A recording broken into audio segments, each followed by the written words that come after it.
I only have a few minutes to tell you about Saturday before I have to take this out of the bath.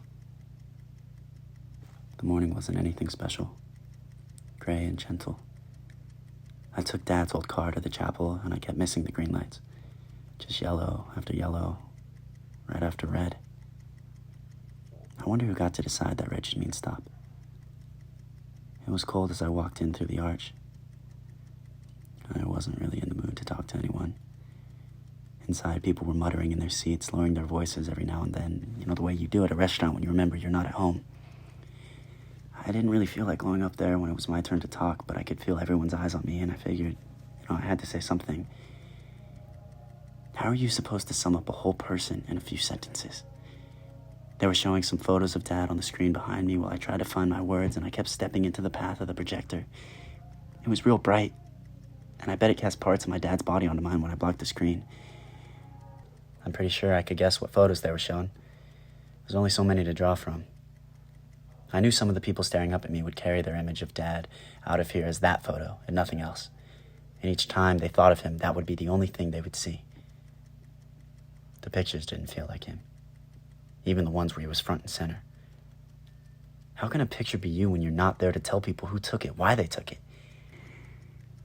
I never liked the phrase taking photos. I thought I should get into the habit of saying making photos instead, but up on that stage when I saw Dad's pictures again and how it watered down the man's existence, I wasn't so sure. He lived far beyond that photo they kept showing. But who would know besides him? Anyways, eventually I sat down again. Don't really know if I said anything or not. The priest asked if anyone else had memories they wanted to share, but nobody stood up. Memories are hard to share. The second they leave your lips, they're not so much yours anymore. And the priest just kept standing there, staring past us as the images rolled over each other again and again behind him. I wonder what Dad would have said about that. He probably would have appreciated it. Maybe it was a gift that nobody turned him into a tidy anecdote or a postcard or some silly cliche about a better life beyond. Capturing someone else can be so self-indulgent sometimes. I think he stayed more human in that messy, ringing silence. I'm back home now. I decided to make one last print of my dad's photo of the boy from San Francisco. In the boy's honor more than in my dad's. It's a funny sort of retribution, I think, knowing that when my kids go looking for their stories of their grandpa, all they'll find is this photo of his.